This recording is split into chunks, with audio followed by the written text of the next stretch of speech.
Assalamualaikum warahmatullahi wabarakatuh. Halo teman-teman, bertemu lagi bersama saya Muhammad Khairul Anwar, mahasiswa Universitas Maritim Raja Ali Haji, yaitu mahasiswa Sosiologi Angkatan 2019 dengan NIM 190569201013.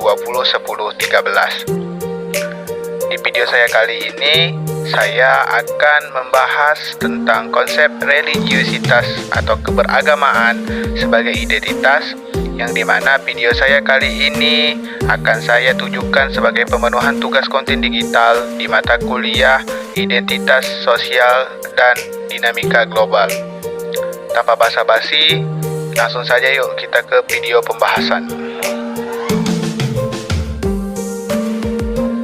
Yang pertama, kita akan membahas tentang pengertian religiusitas atau keberagamaan. Religiusitas itu merupakan satu kata yang berasal dari kata religi dan dalam bahasa Latin yaitu religion, yang berarti mengikat. Mengikat apa? Agama itu adalah sistem yang mengikat seluruh pengikut agama yang ada dari mulai lahir hingga meninggal. Jadi manusia itu ketika terjun atau menganut suatu agama dalam hidupnya, maka ia sudah meningkatkan diri kepada aturan dan ajaran agama yang ada. Sehingga minimal kereligiusan ini bisa diartikan bahwa sistem yang mengatur tata keimanan atau kepercayaan dan peribadatan kepada Tuhan Yang Maha Kuasa, serta kaidah yang berhubungan dengan pergaulan manusia dan manusia serta lingkungannya. Jadi jika kita lihat dalam pengertiannya, ada 3 sumbu yang akan menjadi dasar pengertian dari religiusitas ini. Yang pertama itu hubungan antara manusia dengan Tuhannya, kemudian pergaulan manusia dan manusia, dan yang ketiga yaitu pergaulan antara manusia dan lingkungannya. Religiusitas ini berlangsung sejak usia dini hingga lanjut usia atau tutup usia. Misalnya, kalau dalam Islam, perkembangan keberagaman ini dimulai ketika bayi yang baru lahir biasanya diazani. Tujuannya apa? Agar kegiatan itu jelas, untuk mengenalkan Tuhannya kepada sang bayi, untuk mengenalkan ajaran-ajaran agama yang tauhid kepada sang bayi. Demikian juga ketika manusia ingin tutup usia atau mati, yang dimana mereka akan dibimbing supaya tetap berprinsip pada ketauhidan, seperti mengucap kalimat la ilaha illallah.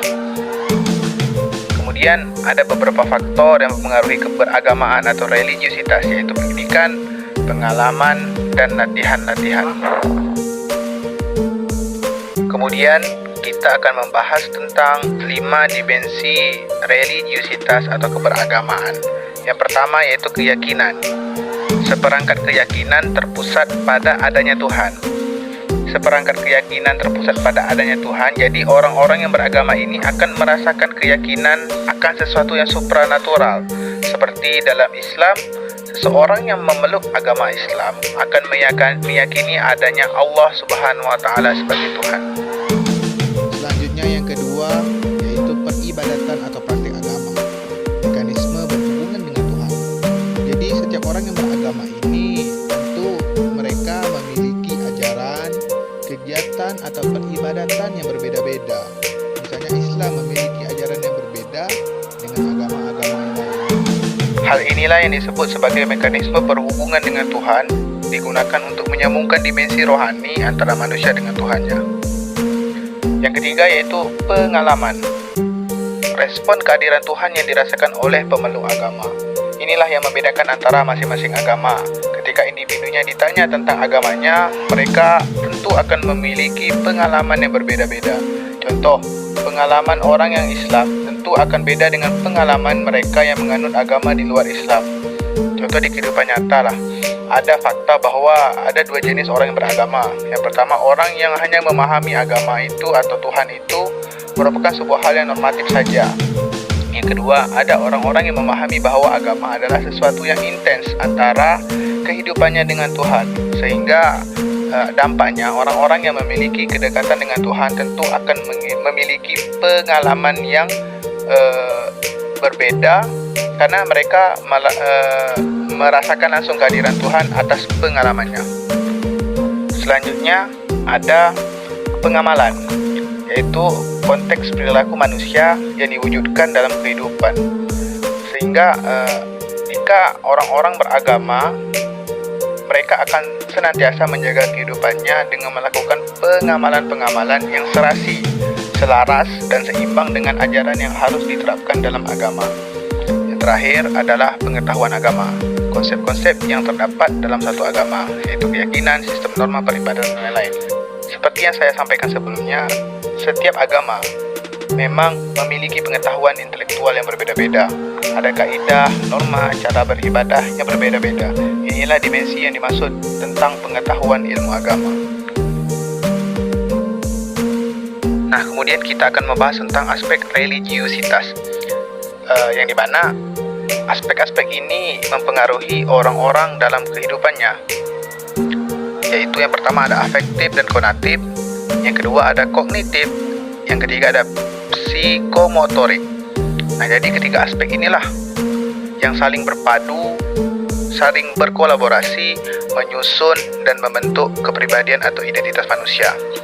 Yang pertama itu ada efektif dan konatif. Sumber kejiwaan agama seperti keinginan untuk selamat, mendapat penghargaan, pengetahuan, dan pengalaman baru.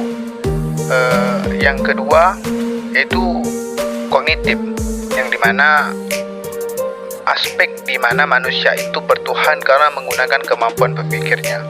Seperti yang kita ketahui, ketika dewasa, orang-orang atau individu ini akan mulai berpikir bahwa agama ini tidak hanya sebatas keyakinan, namun agama ini merupakan kemampuan berpikir rasional atas keyakinan yang dipeluknya. Dan yang terakhir ada aspek psikomotorik, yang dimana ketaatan pemeluk melalui pengamalan ajaran agama.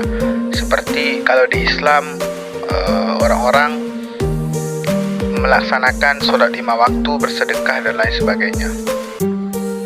Jadi hal-hal di ataslah yang membentuk sebuah identitas bagi individu.